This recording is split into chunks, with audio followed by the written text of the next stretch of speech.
Welcome to the video मेरे चाहने वालों, कैसे हैं आप सब। क्या फ्रेंड्स एंड फैमिली ग्रुप्स में आप भी इग्नोर किए जाते हैं?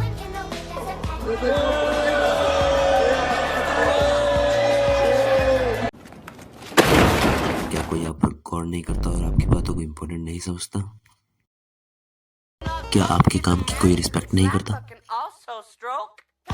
क्या आप अपनी लाइफ और अपने गोल्स का ढिंढोरा सब जगह पीट देते हो? क्या आपके भी गोल्स का कचरा बन जाता है? और आप इन सभी से पकड़ इन सभी को ठीक करना चाहते हो? तो भाइयों और उनकी बहनों, ले आए आप सभी के लिए उस famous, popular, notable, prominent, mind blowing, inspiring और इंटरेस्टिंग बुक का एक छोटा सा रिव्यू। ना दोस्तों, बुक सुनकर भाग मत जाना, बिकॉज ये बुक किसी भी मूवी से ज्यादा इंटरेस्टिंग और ज्यादा नॉलेजेबल हो सकती है आपके लिए। So let's start. अब इस बुक का लॉ नंबर 1 है से लेस देन नेसेसरी। अब कब बोलना है, कैसे बोलना है, कहाँ बोलना है, क्या बोलना है, किसके सामने बोलना है, किस तरीके से बोलना है कि लोगों को इफेक्टिव लगे। हाँ दोस्तों, इन सभी का जवाब है मेरे पास। सो आपके भाई ने इतनी मेहनत करी है। I will explain the law broadly in the form of story. क्यों? अब कहानी कुछ ऐसी है कि जब निकोलस वन जो 1825 में रशिया का राजा बना। अच्छा। अब निकोलस वन जब रशिया का राजा बना तो लोगों को निकोलस वन पसंद नहीं आया, इसलिए लोगों ने वहाँ दंगे कर दिए। अब क्या मालूम कि लोगों को अपना पुराना राजा ज़्यादा पसंद था या फिर जो नया राजा आया था वो ज़्यादा पसंद नहीं था। क्या दिक्कत थी कि उन्होंने वहाँ प्रोटेस्ट किए उस राजा को हटाने के लिए। उन लोगों को रशियंस पसंद नहीं होंगे, बट हमारी बात अलग है मेरे भाई। हमारे को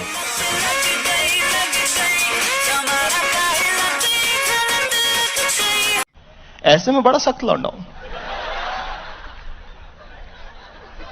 लेकिन यार यहाँ में पिघल। अब जब ज्यादा दंगे भड़क गए तो राजा के बंदों ने जो प्रोटेस्ट लीडर था, जो प्रोटेस्ट कर रहा था, मेन था बंदा, उसको दर दबोचा। कौन है ये लोग, कहां से आते हैं? अब जब राजा के लोगों ने प्रोटेस्ट लीडर को धर दबोचा, अब जब उसे धर दबोचा तो वहाँ के प्रोटेस्ट जो थे वो तो बहुत कम हो गए, बट अभी भी स्टिल वहाँ के प्रोटेस्ट चल रहे थे। अब राजा ने हवाबाजी दिखाने के लिए उस प्रोटेस्ट लीडर को पूरी जनता के सामने फांसी देने की सजा दे दी। अब आप लोग फिर सोच रहे होंगे कि इससे लॉ का क्या कनेक्शन। अरे है, जरा सब्र तो करो मेरे भाई। तो रुको जरा, सबर करो, बोला धक्का मुक्की नहीं कर। अब तो ट्विस्ट स्टार्ट हुआ है। गेस व्हाट, क्या हुआ, पूरा सीन ही बदल गया। अब सोचो, आप एक सीरियल ड्रामे में हो। आप इस स्टोरी को एक सीरियल ड्रामे की तरह सोचो, और आप सोचो कि आप एक सीरियल ड्रामे में बहू का रोल कर रहे हो। अब आपको आपकी सास ने या फिर आपके किसी पुराने दुश्मन ने फांसी की सजा लगवा दी, या फिर आपको पुलिस के हवाले कर दिया और पुलिस आपको फांसी लगा रही है। No! अब आपके पास कितने ऑप्शंस बचते हैं बचने के। ऑप्शन नंबर 1, आपका पति आपको आके बचा लेगा। सीरियल्स में ये होता है, पति बचा लेता है। सेकंड ऑप्शन है कि आप रस्सी से टंगे मर जाओगे। थर्ड ऑप्शन कि पुलिस आपको बचा लेगी अगर आपको इनलीगली फांसी दी जा रही है। फोर्थ ऑप्शन है कि आपकी रस्सी टूट जाएगी। अब इन सभी ऑप्शन को ध्यान में रखते हुए हम 1 बाय 1 देखते हैं कि किस तरीके से वो बंदा बच सकता है। पहला, उसका पति उसे आके बचा लेगा, तो वो तो इम्पॉसिबल ही है, उसका पति होगा ही नहीं। क्या बोला तूने? नहीं, पहले क्या बोला? उसका पति नहीं है। सेकंड ऑप्शन था कि जो पुलिस है उसे आके बचा लेगी। अब पुलिस उसे आके बचाएगी, पुलिस ने खुद ही अरेस्ट किया उस प्रोटेस्ट लीडर को, तो पुलिस क्या बचाएगी? वो सैनिक जो है वही पुलिस है उस टाइम पे, उस जमाने पे। 1825 की बात है। तो पुलिस का भी सीन खत्म हो जाता है इस ड्रामे के अंदर। अब सीरियल ड्रामे में उसके पति ने उसे नहीं बचाया, उसकी पुलिस ने उसे नहीं बचाया, कि वो रस्सी टूट जाएगी और वो बंदा मर जाएगा, वो बहू मर जाएगी या बंदा मर जाएगा। अब वो अगर बंदा मर जाए, बहू मर जाए, तो सीरियल खत्म हो जाएगा या फिर प्रोटेस्ट खत्म हो जाएगा। मैं क्या करूं, फिर जॉब छोड़ दूं? या फिर ये कहानी बनती ही नहीं। अगर ये प्रोटेस्ट लीडर मर जाता तो ये कहानी बनती ही नहीं। ठीक है, तो वो बंदा मरेगा तो नहीं, पर तो ये वाला ऑप्शन भी खत्म हो गया।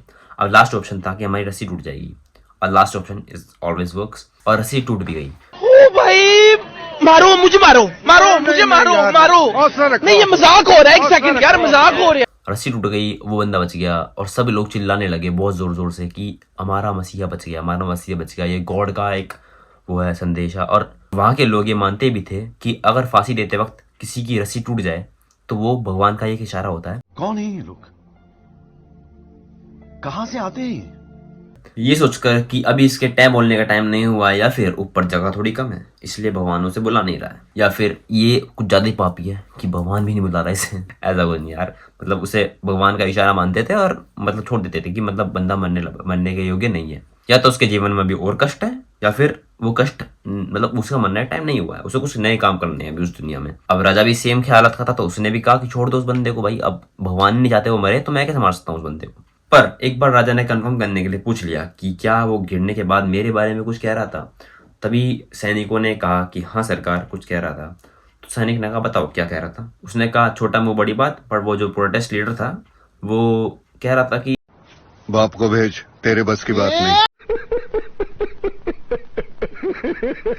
कि कैसा राजा है जो एक ढंग की रस्सी नहीं बनवा सकता, एक मजबूत रस्सी नहीं बनवा सकता, वो क्या लॉ एंड ऑर्डर समझा लेगा। अब उस बंदे ने पड़ी लकड़ी ले ली। हुआ क्या कि रास्ते में लकड़ी पड़ी थी, उसके दिमाग में आई ए लकड़ी क्यों पड़ी हो झाड़ में, आ जाओ गुज्जा मेरी। फिर क्या होना था, 2 मिनट का मौन, तेवी की दावत।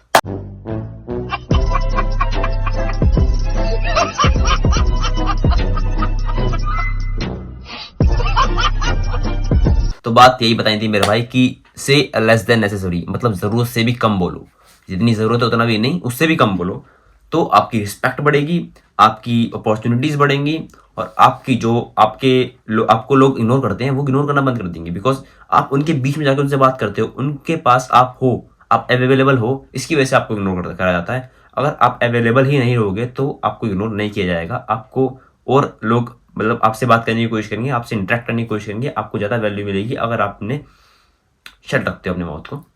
माउथ शट रखना is not good thing, but कहाँ माउथ शट रखना इज अ गुड थिंग। ये कहा जाता है कि बच्चा या इंसान 1 साल या 2 साल की उम्र में सीख जाता है कि कैसे बोलते हैं, बट क्या बोलते हैं ये समझने के लिए इंसान को अपनी पूरी जिंदगी लग जाती है। तो जब तक आप ये नहीं सीखते कि क्या बोलना है, किस तरीके से बोलना है, जब तक अपने माउथ को शट रखिए। और जब भी बोलो उस बात को बोलो जो कि जरूरी है, सिर्फ जरूरी बात है। इससे आपका कॉन्फिडेंस बूस्ट होगा, इससे आपकी इज्जत बढ़ेगी समाज में, और सभी लोग आपसे प्यार से पेश आएंगे। अब ये उनका तरीका होता है जो कि बड़े लोग होते हैं। आपने कभी भी अंबानी को या किसी को देखा नहीं होगा किसी महफिल में बैठ के मजाक करते हुए या बहुत सारी बातें करते हुए, किसी को नहीं देखा होगा। जिसको भी देखा होगा वो अपनी लाइफ में सक्सेसफुल नहीं है। The key to success is the shut your mouth. तो इसी के साथ एंड करते हैं इस वीडियो को। मिलते हैं आपसे कभी एक नेक्स्ट वीडियो में जो कि आने वाली है शायद अगले हफ्ते या फिर मार्च के 9 तारीख को आ जाएगी। मिलते हैं आपसे नेक्स्ट वीडियो में, तब तक के लिए बाय बाय, शब बखैर, टाटा एंड जय श्री राम।